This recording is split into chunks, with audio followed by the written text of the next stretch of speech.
My name's Emily Dickinson. I was born December 10th, 1830, and I love baking. Today I turned 10. I enjoy gardening when it's not winter. And I also like singing, playing the piano, walks, and many other activities having to do with religion, though my parents make me. Did I mention that I also have a little sister and a brother named Austin? I'm also really social.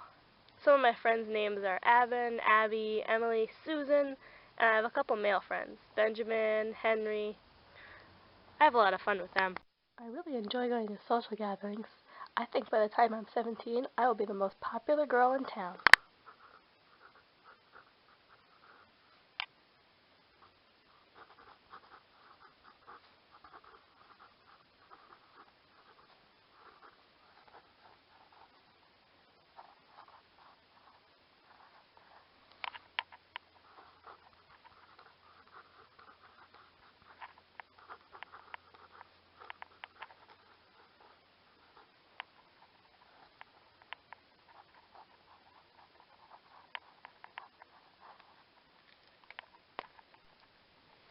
I often think about how much joy my nieces and nephews bring me, but my dad also built me a conservatory so I can grow plants all year round.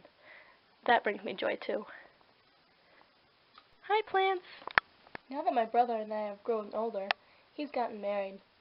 Him and my friend Susan live right over there in the evergreens. I like to go to their social gatherings, but sometimes their socialness clashes with my reclusiveness. I'm still happy that my friend Susan is now my sister-in-law. Her and Austin have had 3 kids, so I picked them up a stuffed animal from the dime store. Hopefully they'll be able to share it. I write a lot in my bedroom. That's mostly where I stay for the day. Oh gosh darn it.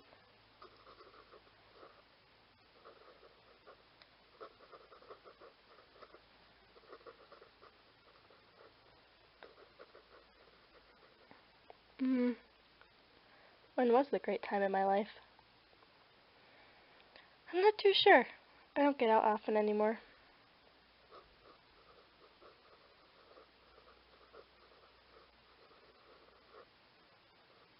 I often write letters to my sister-in-law, Susan.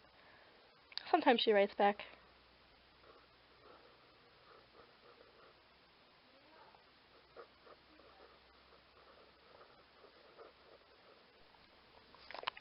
I mostly share my writing with family and friends. I like to keep it like that. Not too much publicity for me. I don't want it. By the time I was 35, I wrote 1,100 poems. Now that's a lot, and you'd think I'd want to share with somebody, but not really. I only trust my family and friends who have the same valued opinions as I do. And sometimes my rough drafts are just embarrassing. I sure love reading the Atlantic Monthly. All young writers, please keep writing and publish immediately. Thomas Wentworth Higginson. I think I might try, but I'm not too sure. My relationship with some of my preceptors have changed. Like with my friends Samuel, Reverend Dwight, and Reverend Wadsworth. I just don't know what to do anymore to cope with this outpouring of emotions. Who will be my preceptor? I need somebody to look at my work and tell me what it's worth. I have so many of these emotions that I just can't seem to handle on my own, between the love, grief, pain, joy, nature, art. I just don't know who could look at my writing and tell me what it's worth. It seems as though I've gotten an email. I wonder who it's from. Emily, please submit your poetry to a volume of anonymous verse. Could you not bear this much publicity? Only you and I would recognize the poems.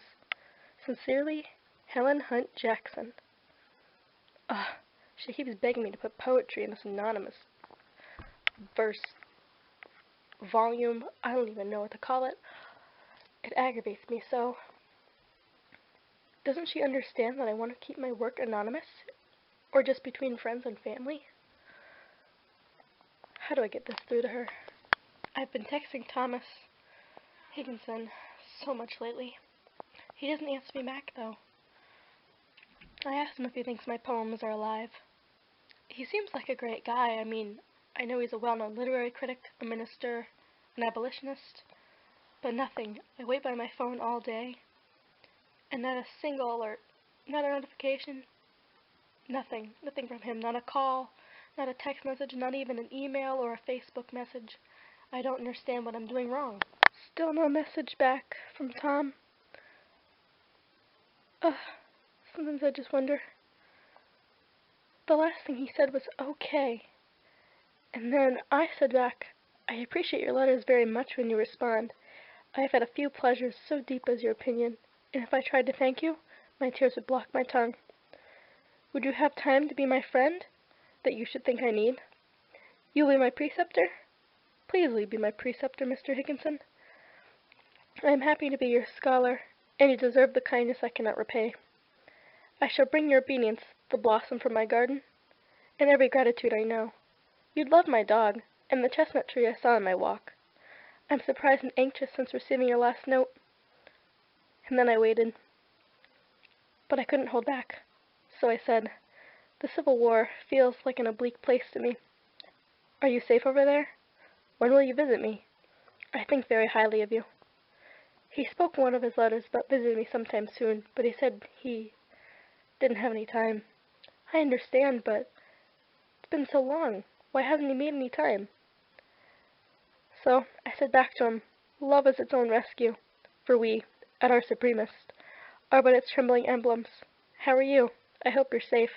Are you? I'm always very concerned about him.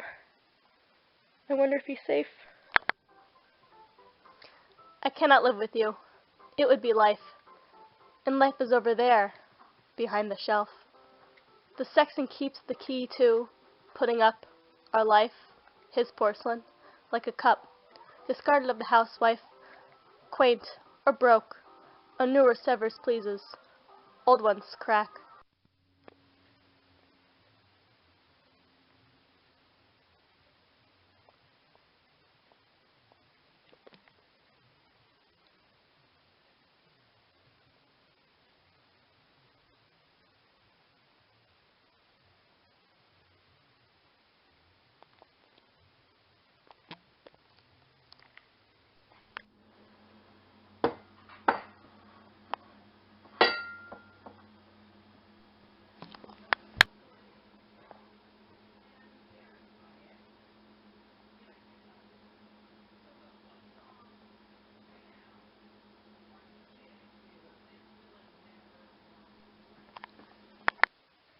I could not die with you, for one must wait to shut the other's gaze down.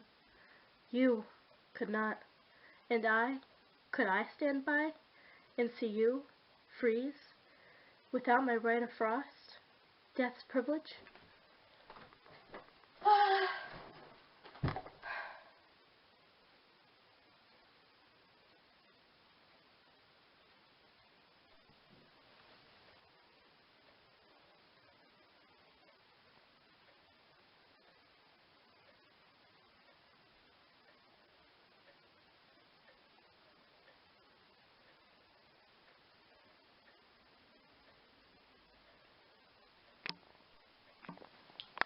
Nor could I rise with you, because your face would put out Jesus's that new grace, glow plain and foreign on my homesick eye. Except you, then he, shone closer by. They'd judge us how? For you served heaven, you know, or sought to. I could not, because you saturated sight, and I had not more eyes for sordid excellence as paradise.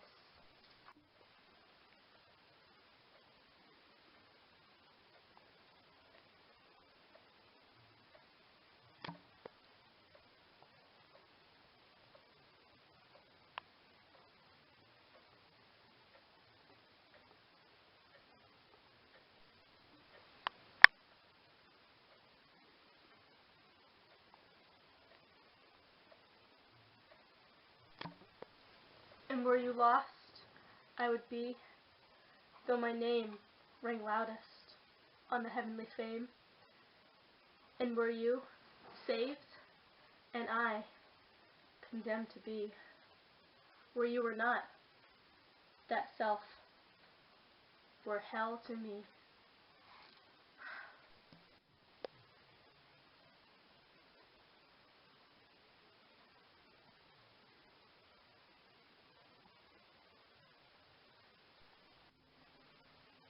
So we must meet apart, you there, I here,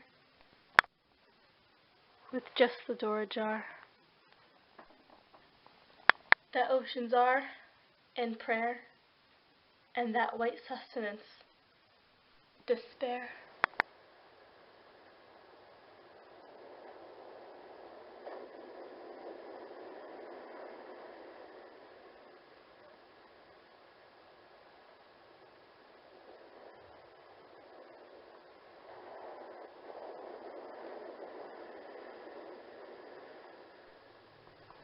So when Tom came to visit me for the first time, I said to him, if I read a book and it makes my whole body so cold, no fire can warm me, I know that is poetry.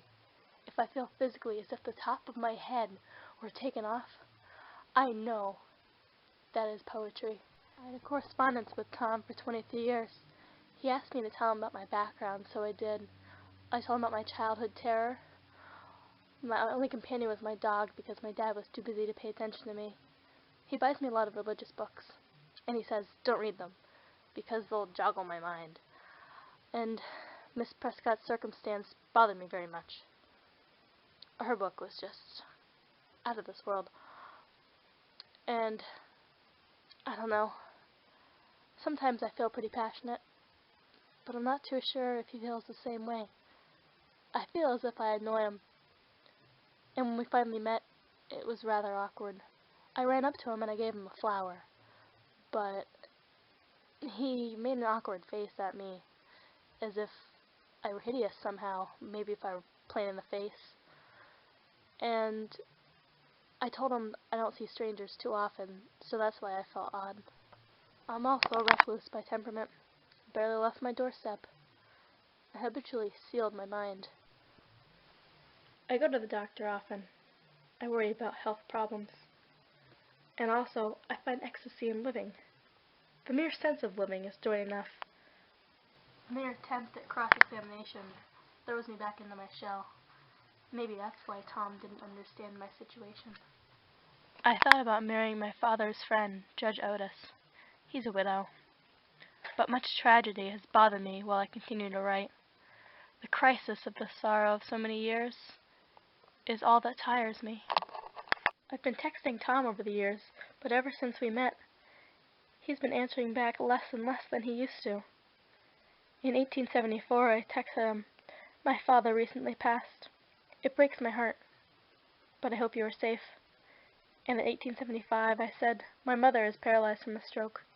It's tough without father here. In 1883, I told him, my nephew passed away at age 8. He was the joy in my life. In 1884, I said, Otis recently passed.